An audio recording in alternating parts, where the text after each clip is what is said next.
How I knew that I was being played and still stayed.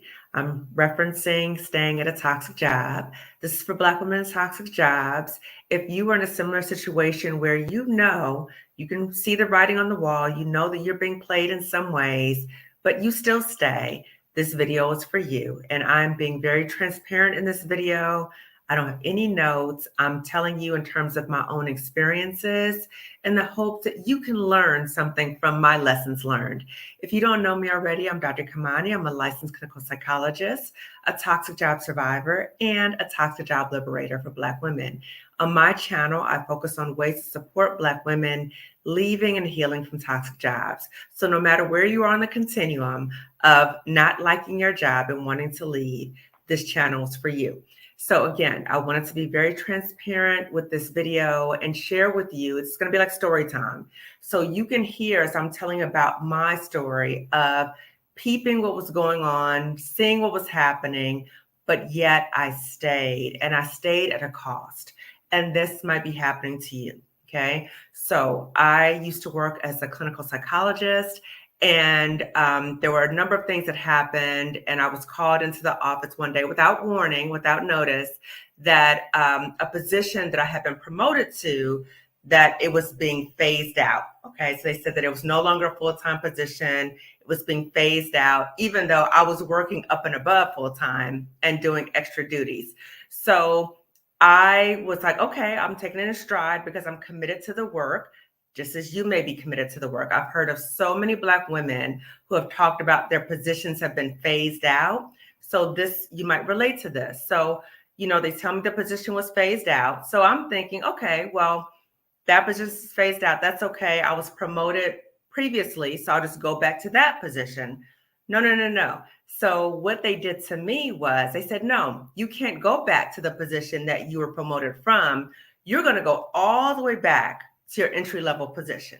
Now, this is when I started knowing that they were really playing in my face. So when I was a clinical psychologist, I was the only clinical psychologist in the whole school district. So they had school psychologists, social workers, but I was the only clinical psychologist in that position in the whole district. So when I was promoted, they closed the position. Okay. Now they're telling me that they reopened my entry-level position to demote me. So again, I'm thinking, okay, there's something that does not sound right here. Why can't I go back to the position I just came from, that was promoted from, right? Why am I going all the way back to my entry-level position? But yet, and still, I'm still trying to make it work because I'm committed to the work. Okay, I'll take the L, right? And please note that when I was demoted, I lost a lot of money. Okay, so this was a huge financial loss to me when I was demoted, but I'm still trying to make it work because I'm committed to the work. And so I had previously co-developed a training, and the training was talking about culture and ways that cultural issues may impact how trauma develops and how it's manifested for students. So I was like, okay, fine. I'll be demoted in this position, even though I knew I wouldn't grow in that position because that was my entry-level position that I had left over 10 years ago. So I said, okay, fine. I'll go to a demoted position as long as I can still do the training to help support the mental health needs of students within the district. So I was told, oh, that training that training that you like to do, yeah, you probably won't be able to do that either. So I'm thinking, okay, wait a minute, like what's going on here? Because why all of a sudden is this happening, right? It didn't make any sense. Why all of a sudden? And again, when I tell you about these things, I want you to hear, just as I was in the position of trying to make logical sense of something that is not going to make logical sense, okay? But I said, okay, as long as I'm able to do just some of the training, even if I'm not able to do a lot of the training, I'm okay. I'll just try to just make it in this entry-level position. Now, keep in mind, as I was a very vocal supporter of the needs of Black students within the school district. So again, I work for the second largest school district in the nation. very vocal, right? So things would happen. They would talk about, special programs that they were putting forth. And I would say, well, what about the Black students, right? So I got the a negative label of, oh, Dr. Kamani only talks about the Black students, which is totally false. However, I did advocate for Black students. So this is around the same time that a lot of money came to the district to support the needs of Black students. So before they told me, oh, well, we don't have the money, we don't have the funding for Black students. So now when this money comes in to support Black students, I'm thinking, oh, well, this is perfect because I'm out here. I've been very vocal about supporting Black students. I've been doing all these things, co-creating, all these things, right? So this is when the okie doke happens. So the administrators in my unit are telling people in this other program that focuses on Black students, oh yeah, Kamani's going to be doing the trainings for you guys, right? So I'm thinking, okay, so I'm going to be doing the trainings for this program. This is aligned. And the administrators are coming to me in this other program saying, oh, we're looking forward to you doing the trainings for our program. And we've been out telling people that you're going to be doing the trainings for our program. So this is how they're played in my face. So when I go back to my unit and I say, oh, okay, so, how is this going to work? And they said, no. You are not going to train in that program. You are not going to have any involvement in this program. None. Okay. Now again, playing in my face.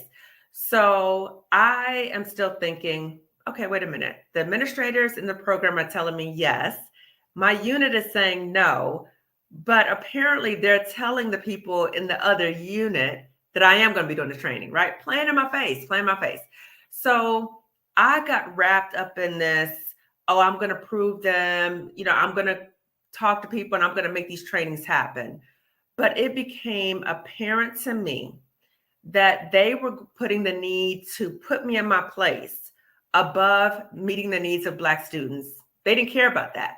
They were so invested in keeping me in my place that they were going to prevent me from having any involvement in this program to do any type of training to support the needs of Black students, even though I had co-developed the training and I had developed the training on my own, talking about Black youth and suicide, which was a concerning issue because the rates are going up. So I developed this training on my own and I let them know that I developed this training.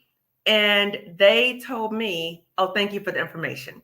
So again, when you look at people, are they really invested in helping to support the needs of students, or are they more invested in putting you in your place? So when you hear my story, my hope is that you are able to hear that sometimes people's ego takes over to the point they don't really care about the students or the needs of what's going on at the job.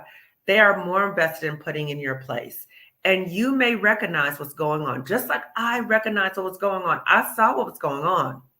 However, I said, you know what? I'm going to stay. I'm going to fight. I'm going to try to find a way to still do this training, to still do this work. But do you hear how ridiculous that was? That I am fighting to work. Fighting, right? So they're playing in my face. I still stayed because I was committed to the work. However, when it got to the point when it was abundantly clear that it was no way that I would grow at all in this position, because again, they put me back to my entry-level position that had left over 10 years ago, lost a whole bunch of money, said I could not be involved in this program to help support the needs of Black students, even though I have the lived in and professional experience, even though I had co-developed trainings to support Black students and all students, even though I had developed on my own a training for Black youth and suicide, even with all those things, right? I said, you know what? They are not going to let me do this work. And they were doing everything they could to push me out. And so when this happens, sometimes we can get in this position of, oh, you're not going to push me out. I'm going to stay longer. You're not going to push me out of the situation. However, I invite you to think about, just as I had to think about, What am I fighting for? I will not have the opportunity to do the work that I want to do. They're not allowing that to happen. They will block me at every turn, and they will do this crazy making thing of telling other people that I'll be doing the work, but telling me it's no way I would have any involvement in the work. And they even did this. They told me that, and this is a flat out lie, okay? They told me that one of the Black administrators in that other program, focusing on Black students, that he had complained that he didn't like the way I was handling this situation about my demotion, and that I would kept calling him and harassing him to the point that he no longer wanted to work with me. That is a flat out lie. Flat out lie, okay? Never call this man, okay? Never, it made no sense. And in fact, this man came back and was trying to figure out, well, how can we support you and doing these trainings? I'm saying, well, you talk to these people because they're saying no. And I said, in fact, they told me that I was harassing you. And he's like, that is not true. So again, you have to think about, is it even worth it to get into these lies, trying to confront people in the lies and all this other kind of stuff, right? For me, it wasn't worth it. I am a licensed clinical psychologist. I had skills prior to me even coming to that job. And why would I stay at a job where I was not growing? I was being disrespected. I was being lied to in my face. And even though I told myself, I knew I was being played, right? I still stayed because I was committed to the work. I would not be able to do the work.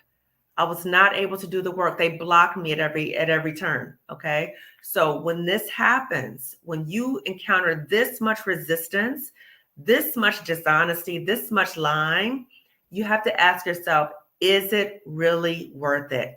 Is it really worth it? What are you working for? And are there other opportunities for you to work somewhere else and do the work on a larger scale? So for me, when all this craziness was going on, it was all this back and forth and got the union involved. It was ridiculous, right? It got to a certain point. I said, let me just take a leave of absence.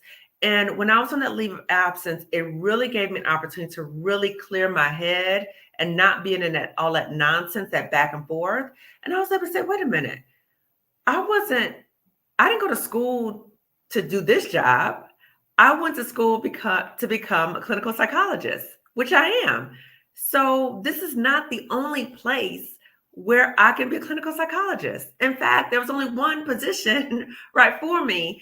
And again, to show you how invested they were and to put me in my place. Again, they had closed the position before when I promoted, but to demote me, guess what they did? They opened the position. Oh, I forgot to tell you this. Let me tell you to make it even, to even make it even more, to add more drama to it. Okay. So I can't believe I forget this part. Thank God that, over time, your memory kind of forget certain things. But I wanted to add this part just to show you sometimes how a job is so invested in trying to break you and trying to instill a sense of fear in you that you will either buckle down or you will leave. So keep in mind, I was at the job over 10 years, way over 10 years when all this stuff happened. So they told me that they were going to open my entry-level position for 1 year. Okay, they were going to open for 1 year. And then after that time, they were going to close it. And if I was not able to find another position within the district, I would be laid off. I had never heard of anything like this before. My union had never heard of this anything like before, right? But they were going to, again, open it for 1 year. And if I couldn't find another position, then I would be laid off. Okay. So again, that sense of fear. Now, I'm going to do another video about what happened when I started interviewing for other positions. Okay. So the whole thing about being blackballed and the smear campaign, that'll be a different video. Okay. But I forgot to tell that part about how they told me that I would be laid off if I wasn't able to get another position because they were going to open my demoted position for a year. Okay. So again, I knew they were playing in my face. I still stayed because I was committed to the work.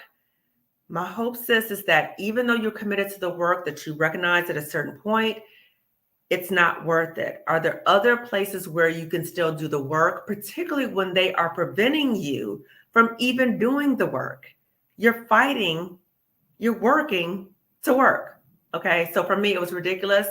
And, again, I've talked about my process of taking that leave of absence when I was on a leave of absence, because I want to share with you not only my experience and being very transparent with you, and really fessing up on situations that I'm not too proud of. I'm not too proud that I spent so much time with these people. I'm not so proud of that I allow people to talk to me and treat me in a certain way, disrespectful way. And that's something I'm still working on. So my own healing journey right now, I've resigned from that job over 2 years ago.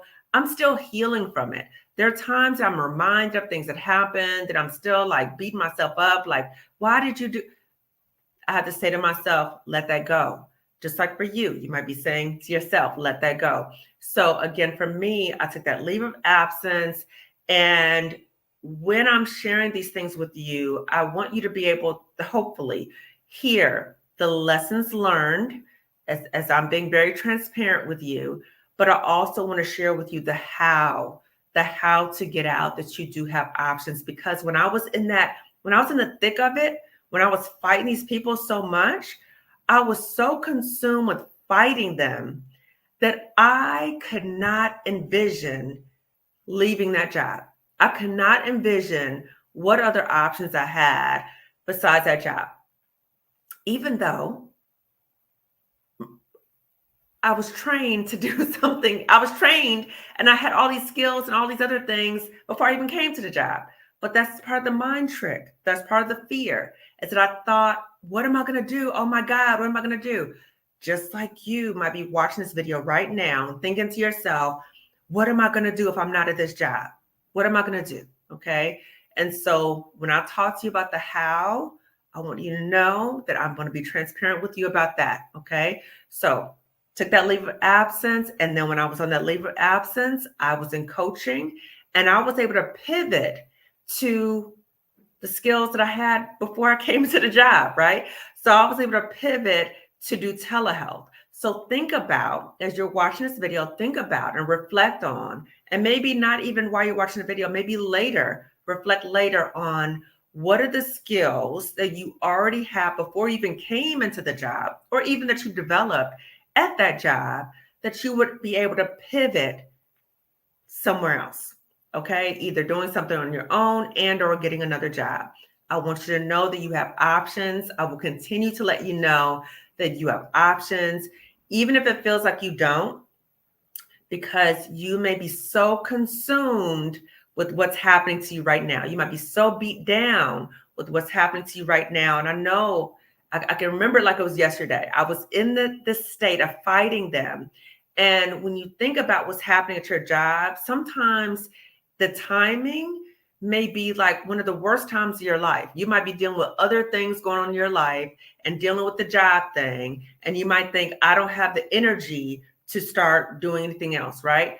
But just know that the longer you stay there, the longer it's going to harm you. So I invite you, if you're able to take a leave of absence, please do that. If you're not able to take a leave of absence, and I would just say regardless, please seek therapy to get support, because this is a form of trauma and it will continue to kind of beat you down, and it will contribute to this sense that I felt too, this sense of helplessness and hopelessness.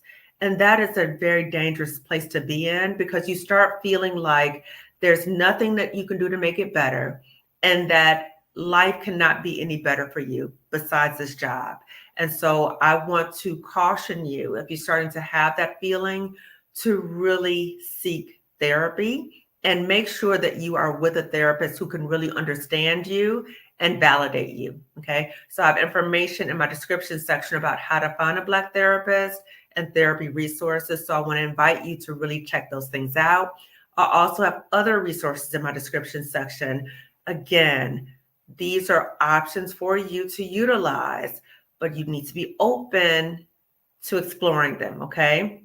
So an option coming up for you is the Job Liberation Virtual Summit for Black Women, which is May 18th and 19th. So we're going to be talking about not only the mindset and walking through the fears, but the actual practical steps for how to get out of that toxic job, replace your income, what to do about health insurance, your retirement, your life insurance.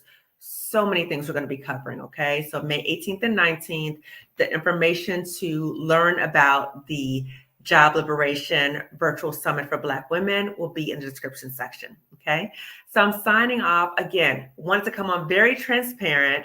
When I talk about it even now about what I went through at that toxic job, it is so ridiculous when I think about how they literally just played in my face. And I knew they were playing in my face, but I lied to myself and said, you know what?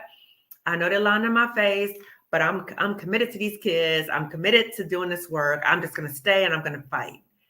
But at a certain point, you have to think about, what is the cost? What is the cost? Okay. So as I'm signing off, please give this video a thumbs up. Also share this video with at least 2 other Black women.